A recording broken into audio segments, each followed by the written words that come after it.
নমস্কার বন্ধুরা, ভালোবাসার রান্নাঘরে সবাইকে স্বাগত জানাই। আজ আমি চিংড়ি মাছের মাথা দিয়ে লাউ শাকের একটি রেসিপি বানাবো।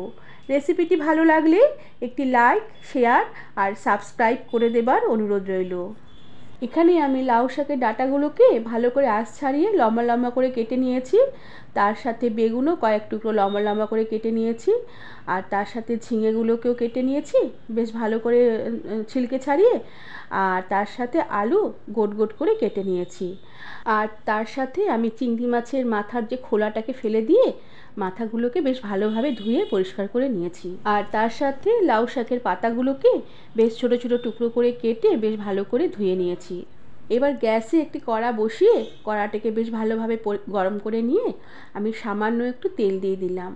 আর তেল বেশ গরম হয়ে এলে আমি একটি কাঁচা লঙ্কার আগাটা সামান্য একটু চিড়ে তেলে দিয়ে দিলাম। আর তারপরে চিংড়ি মাছের মাথাগুলোকেও দিয়ে দিলাম। এবার লঙ্কার সাথে চিংড়ি মাছের মাথাগুলোকে কিছুক্ষণ নেড়ে চেড়ে নিয়ে আমি সামান্য এক টুকরো আদা চিংড়ি মাছে দিয়ে দিলাম। এবার আদার টুকরো আর কাঁচা লঙ্কা আর চিংড়ি মাছের মাথাগুলোকে তেলে কিছুক্ষণ হালকাভাবে নেড়ে চেড়ে নেব। এবার গ্যাসের আঁচ বন্ধ করে দিয়ে 1 চামচ পোস্ত কড়াতে দিয়ে দিলাম। এবার পোস্তর সঙ্গে চিংড়ি মাছ আর কাঁচা লঙ্কা আদা আরও কিছুক্ষণ নেড়ে চেড়ে নিয়ে কড়া থেকে নামিয়ে রাখলাম। এবার গ্যাসে আরও একটি পরিষ্কার কড়া বসিয়ে দিলাম। আর কড়া বেশ ভালোভাবে গরম হয়ে এলে কড়াতে পরিমাণ মতন তেল দিয়ে দিলাম। আর তেল গরম হয়ে এলে একটা পেঁয়াজ কুচি তেলে ফোড়ন দিলাম। আর পেঁয়াজ ফোড়নের সুন্দর গন্ধ বেরোলে এবার কেটে রাখা সবজিগুলোকে আমি তেলে দিয়ে দিলাম। এবার সবজিগুলোকে কিছুক্ষণ নেড়ে চেড়ে নেব। সবজিগুলো কিছুক্ষণ নেড়ে চেড়ে নেবার পরে আমি পরিমাণ মতো নুন আর সামান্য একটু হলুদ গুঁড়ো দিয়ে দিলাম। আর নুন আর হলুদ গুঁড়ো দিয়ে আমি সবজিগুলোকে আবারও কিছুক্ষণ তেলে কষিয়ে নেব।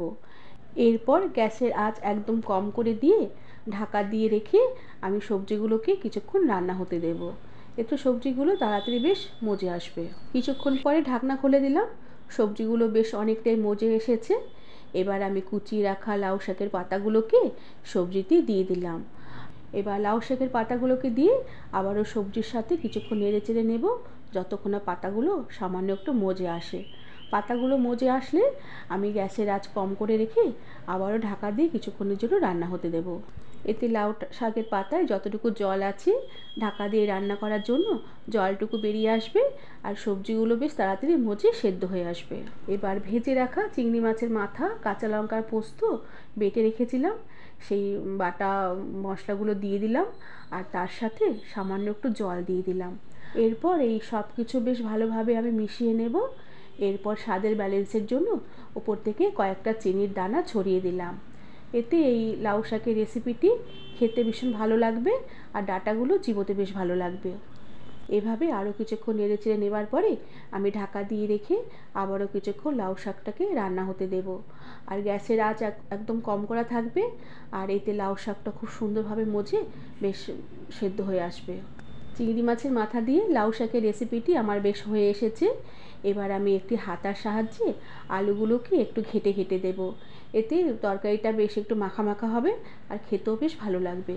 এবার আরও কিছুক্ষণ লাউ শাকটাকে একটু নেড়ে চেড়ে নিয়ে আমি গ্যাসের আঁচ বন্ধ করে দেব।